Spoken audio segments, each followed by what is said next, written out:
Are at the Willis Tower in Chicago. Woohoo! It was engineered by Bangladeshi-born architect named Fazlur Rahman. And again, some say it was a comet. The truth is, no one really knows what caused the Great Chicago Fire of 1871. But we do know it was one of the most devastating disasters in American history. Faced with that scale of destruction, many cities would have simply folded, but not Chicago. Thanks to a new mayor and a hungry workforce, Chicago turned disaster into opportunity.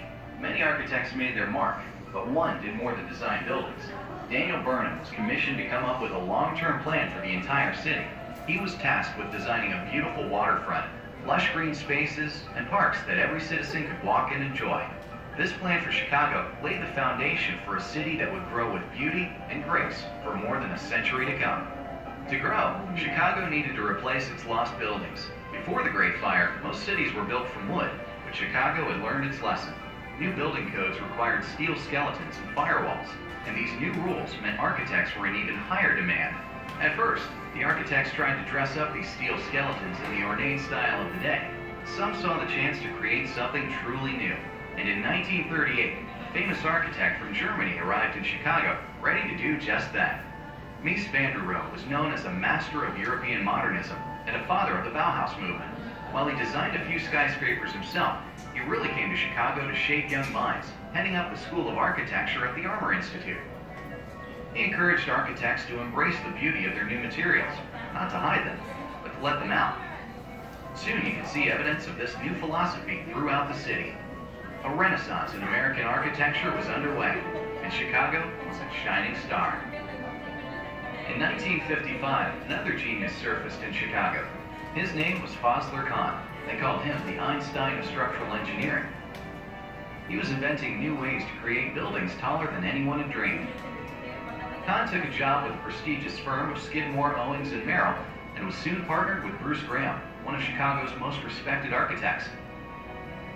By the 60s, the team was designing buildings throughout the city, and thanks to structural innovations by Fazlur, some of them were actually starting to live up to the name skyscraper. But their best was yet to come. By the middle of the decade, change was sweeping America. New ways of thinking meant new tastes and styles.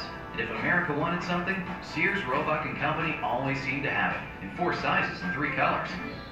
Sales and the company kept growing and growing. By 1968, Sears had 7,000 employees working in offices scattered throughout Chicago.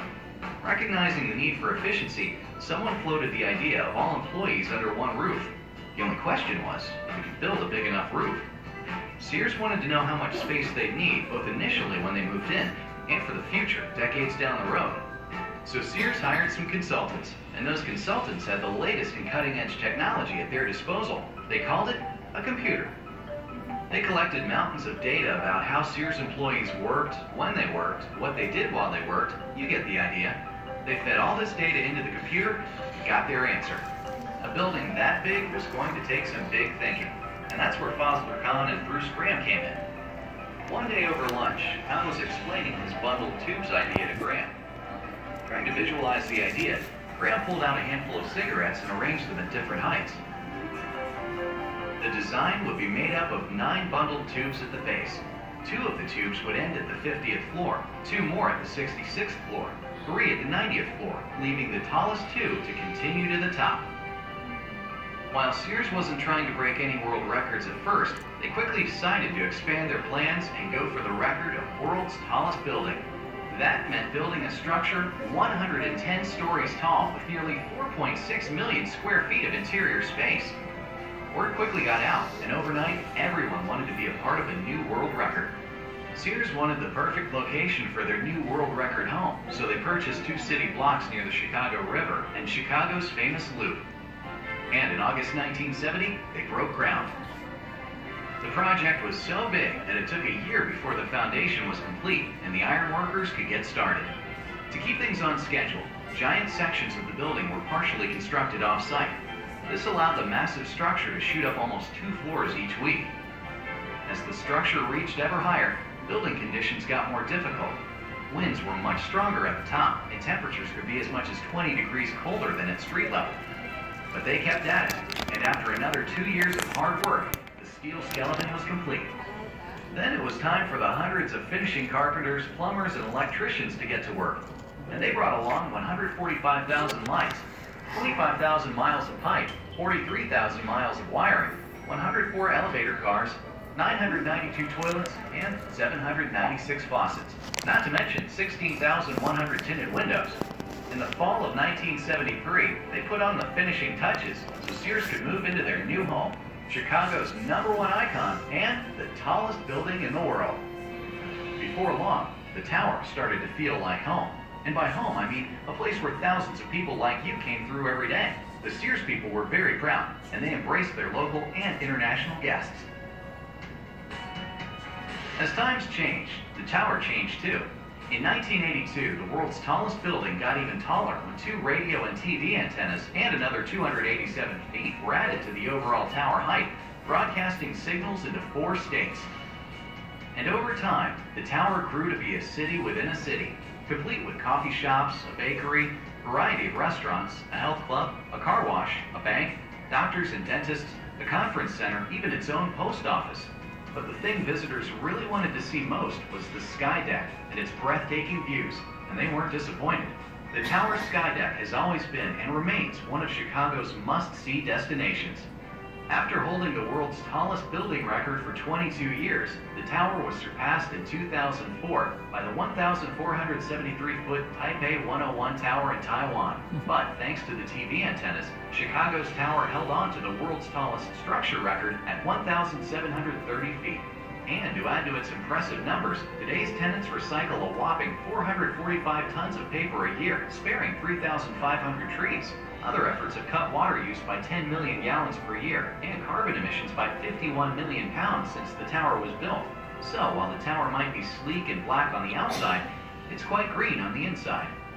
An inside that's home to world-class broadcast facilities, customer call centers, and over 100 different companies including law firms, financial institutions, and insurance brokers. Even decades after its completion, the tower is still considered one of the world's premier addresses for business. Up to 25,000 people pass through its doors every day, and the tower draws well over 1 million Skydeck visitors annually. They flock from every corner of the globe to experience views unmatched in America's heartland. And the team from Skidmore, Owings, and Merrill is still making an impact on the tower. They designed the Ledge, 4 retractable glass-floored viewing areas that extend over 4 feet outside the west side of the Skydeck. This engineering marvel puts you 1,353 feet out over the city. You'll feel like you're walking in mid-air, 103 floors above Wacker Drive and the Chicago River. In early 2009, a London-based insurance broker, the Willis Group, became one of the tower's largest tenants, bringing even more great jobs, excitement, and prestige to the tower. Along with their office space, the lease included a right to change the name of the building, which is why the impressive structure you're standing in today is now known as Willis Tower. Thank you for watching. We hope you enjoyed learning a little more about Chicago's history and the remarkable story of Willis Tower. As the years go by, the tower stands tall in its place as one of the greatest buildings in the world. Have a wonderful time at Skydeck Chicago, and we hope to see you again soon. Cool, well, this is the history of the Willis Tower. Let's go upstairs.